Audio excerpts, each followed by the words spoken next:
Hello and welcome to Chasing Green Arrows. Today is a very, very special episode. I have with me an extremely special guest. He is the encyclopedia of the football transfer market.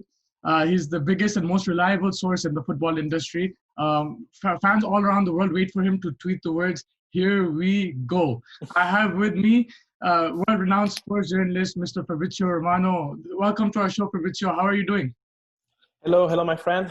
Thank you. I'm so happy to be with you. Thank you for the invitation. I'm so happy to be here and ready to answer to your questions. I'm in crazy days, because it's so busy with transfer market, but really, really happy to be with you. Yeah, it was a pleasure to have you. My first question was, how many cups of coffee have you had today? No, I don't like coffee. I don't like so much. I know it's so particular also because I'm Italian. I'm from Napoli. My city is Napoli. I live in Milano, but my city is Napoli. That is the city of the coffee. But I don't like coffee. I just go on with myself. No, so coffee or other things. So, Fabrizio, I wanted to start off asking you about your journey as a football journalist. How did you start and end up as now you're like the biggest source of information in the world of football. So can you just tell us a bit about your journey?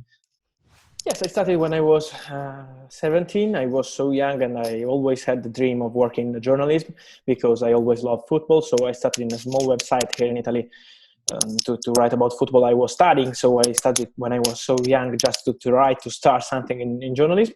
And I've been so lucky. I always say I've been so lucky because one day an Italian small agent who was working in Barcelona, in La Masia, in the Academy of Barcelona, he contacted me and he told me, I'm trying to get some players here in La Masia. I am a young agent. And if you can help me to write something on your website about these two players, they are so young in Barcelona. And the names of these two players were Gerardo Deulofeu and Mauro Icardi, so it was not so bad. And they told him, yes, let's do it. I can write on my website. Then you can help me if you have some news. It was the first time I had the source.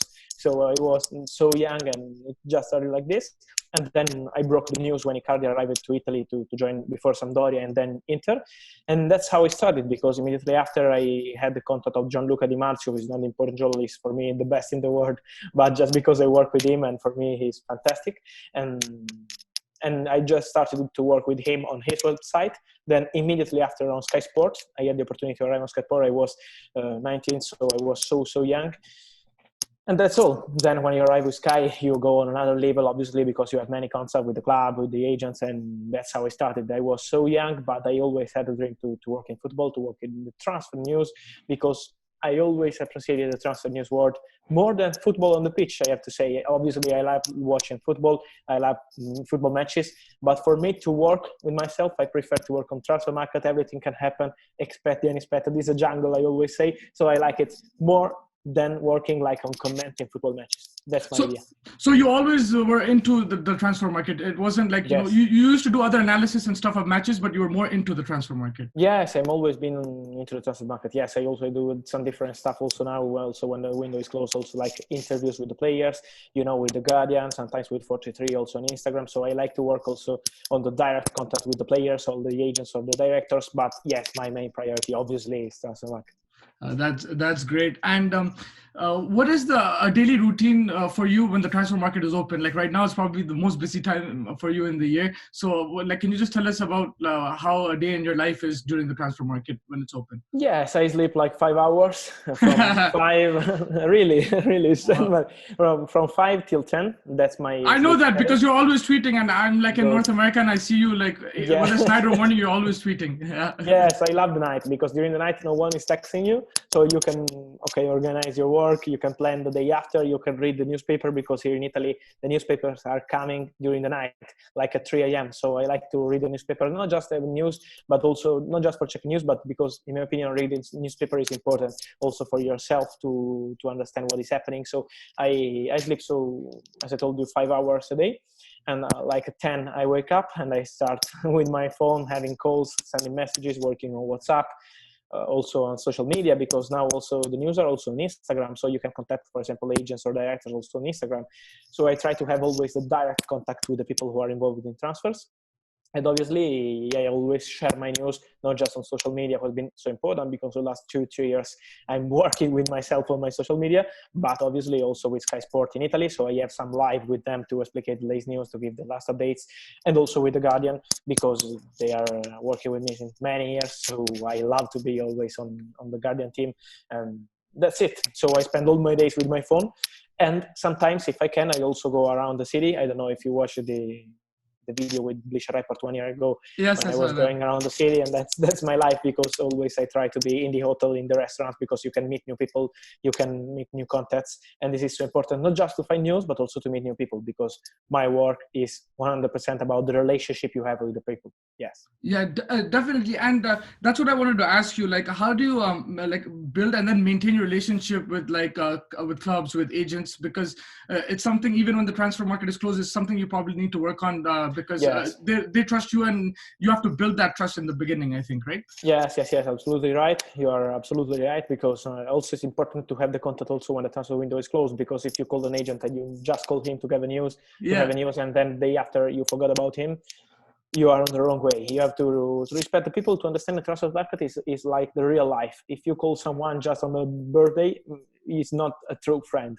If you call him like all day, is something different. So I try to build a relationship, a direct relationship with people, and this is the way how I work. I like to have the respect back from the people. So how I started, it was, as I told you, with small people. You have to trust people, because, for example, the director of Juventus, that now is one of my best friends in football, he was a small director in a third side in Italy, in a third category, so it was not so important.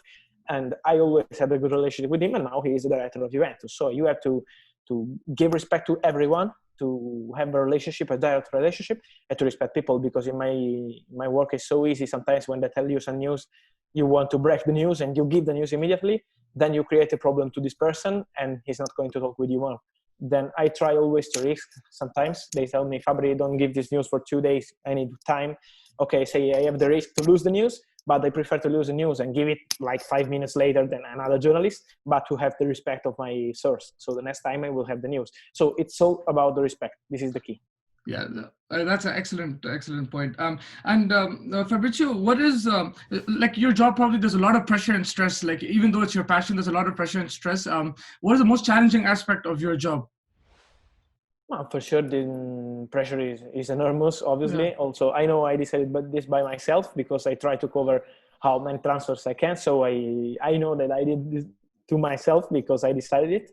But I like it, because, as I told you before, in my opinion, it's like playing football at top level in Champions League match. If you play a Champions League final, you want to win, you want to score, and you feel pressure. So it's normal.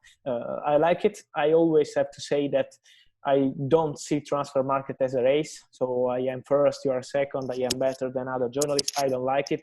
I always, obviously, I like when people say me, yeah, you're the GOAT. Okay, good, I like. But I always like when people respect also the other journalists. It's not a race. I like many other journalists who are fantastic in England, in Germany, in Spain too. So we have fantastic journalists, and I always say, it's important to give correct news. It's not important to be the first. For me, the main thing is to be the first. Is to be correct, not just the first. So if I can be correct and the first, it's perfect. But Yes. I try always to be correct, because it's so important, because of the fans. So the big pressure for me is always trying to give correct news. That's my idea. Brilliant. And what has been like the best moment in your career as a journalist? Maybe like a particular transfer that you announced, like as a journalist, like your best moment. I have to say, I can say you three ones or four. Like Icardi was the first one, because it was so important for me. So I remember the feeling of my first top news about Inter here in Italy was so important. About Icardi was a top young striker. So they called me in November to tell me it's done. Icardi will join Inter next summer, and I said, how is possible? It's 8 months pending before the deal to be done. And he told me, trust me, Icardi is joining Inter, and he was going to Inter. So it was my first breaking news, and I was so happy. It was a crazy feeling, really. I can't explain it so well, but it's something special, trust me. And the other one, I would say Bruno Fernandes to Manchester United. It was so good, because during the summer, many people told me, why, Fabrizio, you're not speaking about this deal? And I said, just because he's not going this summer. And everyone said, why? Everyone is talking about it. And and I was suffering a bit the situation, because I said, I don't want to respect the fans of Manchester United, but this is the truth today. So Bruno is not joining. Then in January, when he was joining, and I give the here we go, I saw the people getting crazy, buzzing, and I loved this feeling. And the third one would be Havertz, I have to say, because to say here we go for Havertz 2 weeks before, then it was a down deal. For me, it was a risk, because I was told from my sources that it was done, it was completed, it was done, was agreed. And I saw also Rudy Foller to deny and say it was a nonsense, it's not a done deal, and same from Chelsea saying it's not a done deal.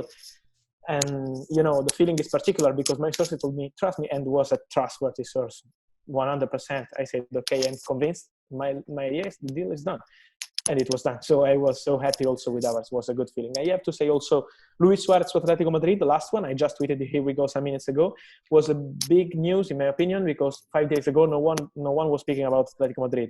It was also Juventus. Yeah. I always say no Juventus, and yes Atletico Madrid, and today everyone is saying Atletico Madrid, so I'm happy about it. Oh, that's amazing. When are you going to tweet, here we go for Jadon Sancho? That was when the Premier League finished, that was the main news. Everyone was saying it's going to be linked. Even you said personal terms were agreed. You always say it's a very simple thing, 120 million, and you take him, otherwise you don't take him. So is there... Yes.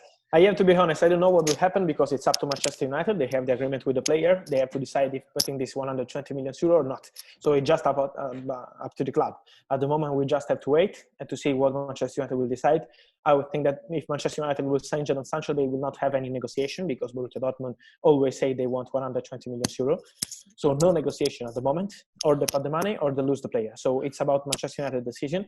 We will see. Obviously, as a journalist, I hope that Jadon Sancho will join Manchester United because I'm sure that my social media would explode.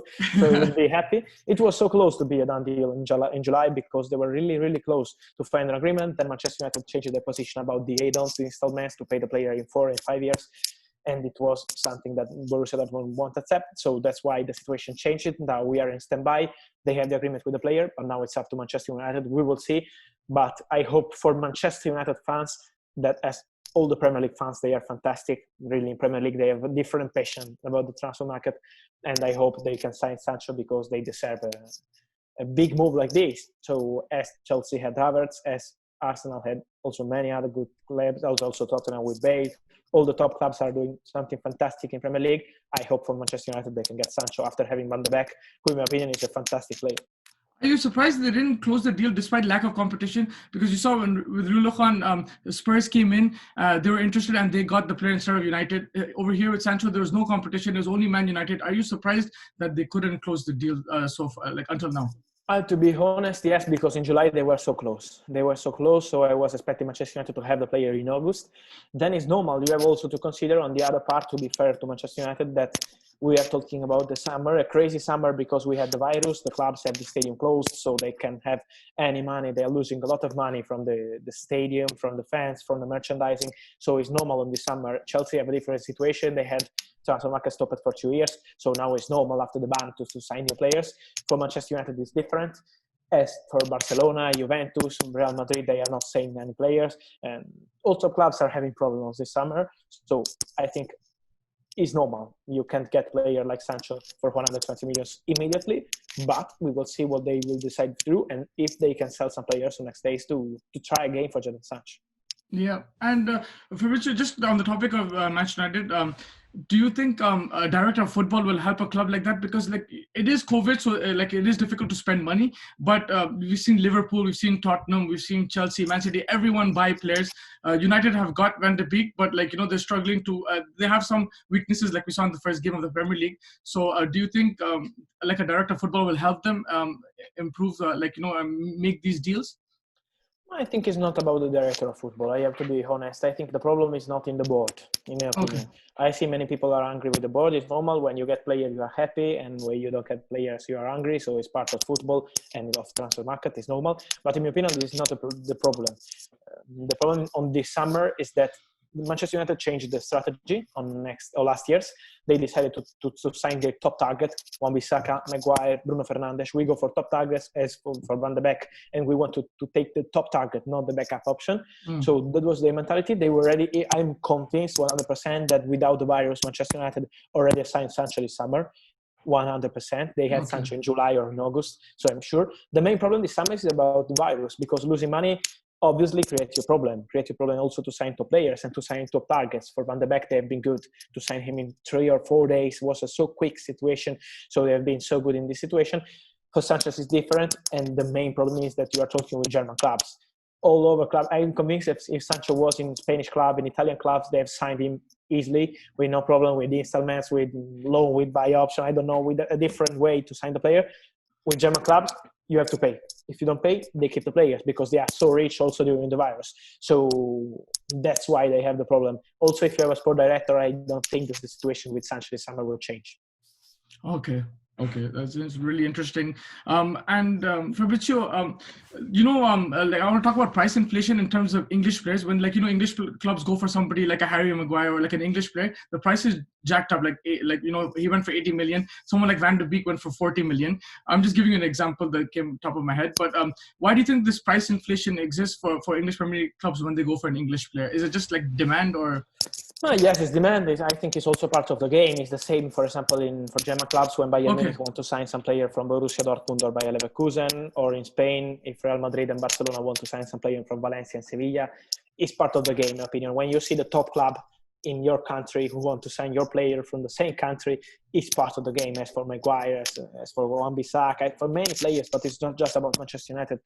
As you say, this is a problem all over the world. So the same for Juventus here in Italy. When they want to sign a player here in Italy, the price immediately goes up because the rumors, in the same country get the price to be higher. So it's part of the game. Also, the small clubs now are interested to make news about the top clubs looking at their player because the price will go on. So it's part of the game, and I think it's absolutely normal. About English players and players who are playing in England and in Premier League is something also different because England are trying to find new talents, new players. So obviously you have to pay a big amount to sign this kind of player. So it's part of the game, in my opinion.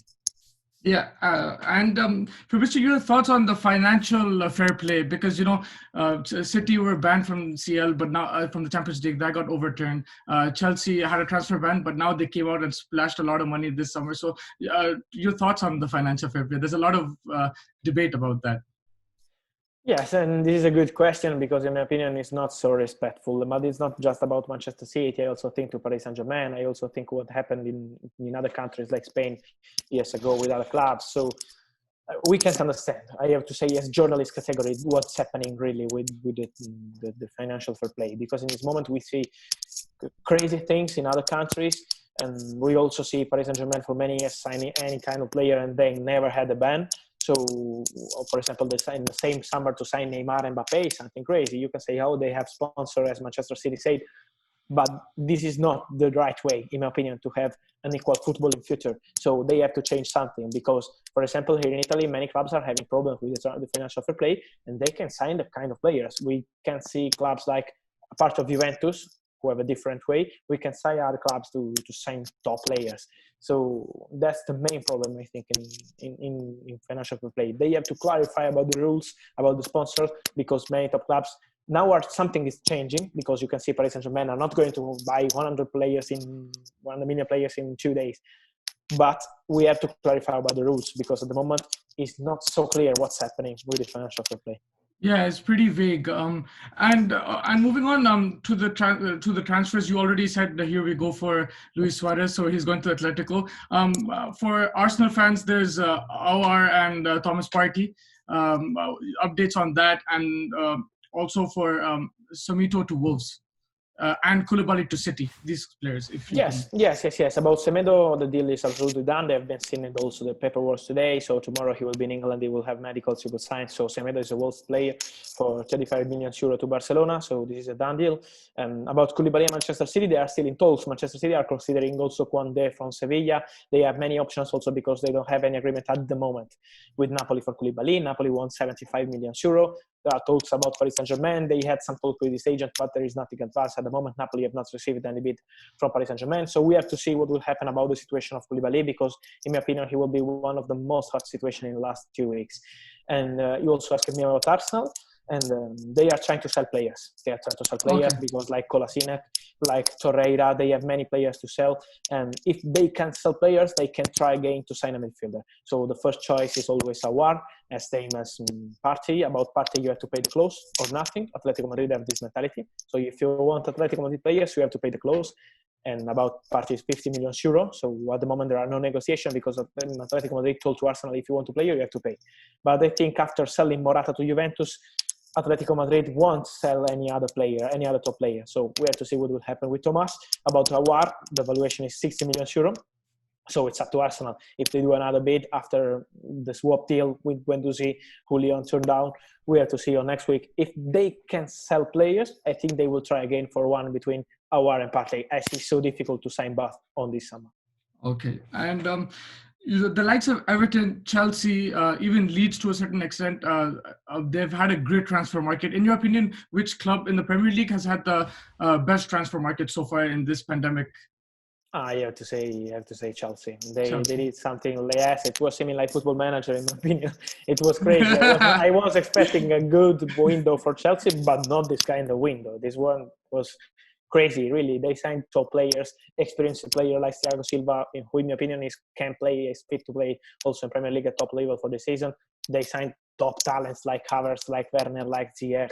They have signed useful player like, for example, Chilwell, who I like so much. So they had the right way. Now is coming the new goalkeeper with Mendy, who will be the new goalkeeper of Chelsea. So I think they are on the right way to have a Liverpool strategy, in my opinion, as Liverpool did on last year's with Klopp. Sign top targets. Okay, Alisson, we want Alisson, we sign Alisson. We want Van Dijk, we sign Van Dijk. We want Mo Salah, we sign Mo Salah. They did the same. We want Havertz, we sign Havertz. The same with Werner, the same with Ziyech. They go for top targets, not for backup option, just signing players, that 10 players we have to try. They are going for top targets, and this is, in my opinion, the good way to be back to win. Because in football today, you have to say, we take top players and we want to win with top players. You don't go with backup options, because better to stay with your team and you go in 2 years every year with 2 different players, but top players. If you don't win with this strategy, in my opinion, in Premier League is so different, because from Italy or from Spain, because you can't win in Premier League with a different mentality from this one. Sign top targets. Yeah, and even though they've signed so many top targets, it might take time to gel. But you think because there's such quality, they will have a chemistry, right? As it goes on. Yes. For sure. Yes. I think yes. Yeah, and just lastly on the transfers, Liverpool, they got Thiago, they got Jota. Your thoughts on that? Do you think like now they're ready to defend that title? Like the squad looks really good.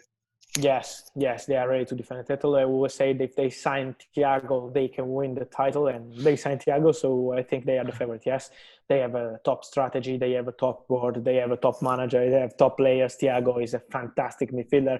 It is not necessary for me to say that, you know this, but I am in love with Thiago as a player. So congrats to Liverpool, because they were needing this kind of player, in my opinion. That's their mentality. That's why they win. Because they know what they need and they go to buy this kind of player. They don't do just business because they need to add players or replacement. They go with their team and they have the perfect mentality. They don't sell their top players, and this is the way. So that's why they are winning. Obviously, you need money to do this, but Liverpool are doing with a good strategy and with a top manager, because when you have Klopp, everything is easy in football. Yeah, definitely. And I think I know the answer to this, but what's your favorite Premier League team? I think it starts with W, if I'm not Yes, mistaken. you're right. Everyone will It's be Watford. surprised. Yeah, Watford. Yeah, it is Watford. It was. It's a crazy story, because I was watching the match of Watford against Leicester, the crazy one with Troy Deeney scoring on last minute after the penalty, saved by Almunia. So it was a crazy match, this one. And I fell in love with Watford, and I always played with Watford on Football Manager, on FIFA, on every game. I've been in Vicarage many times. They have Italian ownership, so I had the opportunity to meet someone of the directors of the board. So I always had a good relationship with them. Also, some players from Italy, many times they go to play to Watford from Udinese. For example, Valon Berami, who was my friend. So I had always a link with Watford. And that's why I started to support Watford, because I like also small teams, not so important teams who can win every year. I like this kind of way, so I am a fan of Watford. Yes. Troy Deeney fan, huh? Yeah, I love it. I'm in love with Troy Deeney. I love when the player means I am the club. You look at the player and say, okay, this is Watford. Like you look at Sergio Ramos and you say, okay, he's Real Madrid. I like this feeling, and I like when Troy shows it. So yes, I love it. Yeah, and when you started watching football, probably that's when Italian football was at its peak. I think like there was Ronaldo there and a lot of Yes. So growing up, who is like your favorite footballer? Yeah, for sure, Ronaldo. You mentioned Ronaldo. For me, the phenomenon was on another planet, because here in Italy did something incredible. So yes, but also Juventus had Del Piero, we had Totti, we had many fantastic Italian football players. obviously, when we won the World Cup, it was the most important period for me because I fell in love with this Italy team. They were fantastic with Cannavaro, with Buffon. We had fantastic players, really. So yes, it was a pleasure to look football in Italy like 20 years ago. Now it's different because we have a good level, but we are not the best league in the world. Obviously, I think Premier League, La Liga, but also now the Bundesliga are going on another level. We need something different. Yes, we have Cristiano Ronaldo, but we need some competition more for Juventus because Juventus are winning the title every year. So it's not so funny here in Italy. Yeah. But I think we will be back because our talent are here. So we are coming back. Yeah, and just last two questions. Your thoughts on Leeds? They look very entertaining right now. The shaky defense, but attack looks amazing. Your thoughts on Leeds and Bisla and the way he's managed this team from the Championship now to the Premier League? I like their idea of football. I like Bielsa. I love South American football too. So I am used to watch like Libertadores sometimes, and that's why I've been always in touch with Bielsa football. I like it, and I hope the best for Leeds. I think they can have a good season. I'm convinced they have a good ownership because they signed, as you said, top players, and they don't want to stop. I think they will try for other players. They lost Gvardiol, the defender, the centre back, because he's going to Leipzig, but they are trying again for De Paul. They signed Rodrigo, who is a top striker. 1 year ago, he was going to join Atletico Madrid, and now he's going to Leeds. So congrats to Leeds. And I'm convinced with Bielsa mentality, they can go with a good season. I don't know if they will be relegated or if it's in Premier League, but they will have fun. And in football, it's important to have fun, not just to be in the league. So I think congrats to Leeds because they have an idea. And they like when I look at the club and they have a precise idea, strategy. And that's good. Yep. And lastly, do you play Fantasy Premier League? I play fantasy football in Italy, not in Premier League. You don't play the Premier League. No, I love no, because I look at Italian football. I look also obviously with Premier League football, but I am obsessed with fantasy football here in Italy, so I can control two different teams, Premier League, Italy. I love fantasy football, but I prefer to play here in Italy because I also know the players directly, so I like to take my friends. It's fun. I love fantasy football. I really love fantasy football, but possible this year I will start with Premier League. You give me a good idea. It gets frustrating. One day your captain, like last week, I had Son in my team and he didn't score, and I took him out this year. He scored 4 goals. It's like, oh, okay. I know this feeling. Yeah. But yeah, Fabrizio, any last things you want to talk about? Is there any like transfers we missed, or is there any breaking news? Otherwise, I think it was a pleasure to have you. But is there anything you want to say? Oh, I think we've been perfect, and yes, we have the news. Now we have to see what will happen on next few weeks, because with Barcelona, I think we will have many moves. Okay. They are selling players. You see, like Semedo, like Suarez. Now they can go for a right back, they can go for a striker, they can go for a midfielder. So I expect Barcelona to be the most important team on last weeks because they need to sign players, and they will. Yeah, I mean, thank you so much, Fabrizio. This was a great episode. Learned a lot. Hopefully, after the transfer markets close, we can catch up and play FIFA online. Yes, absolutely.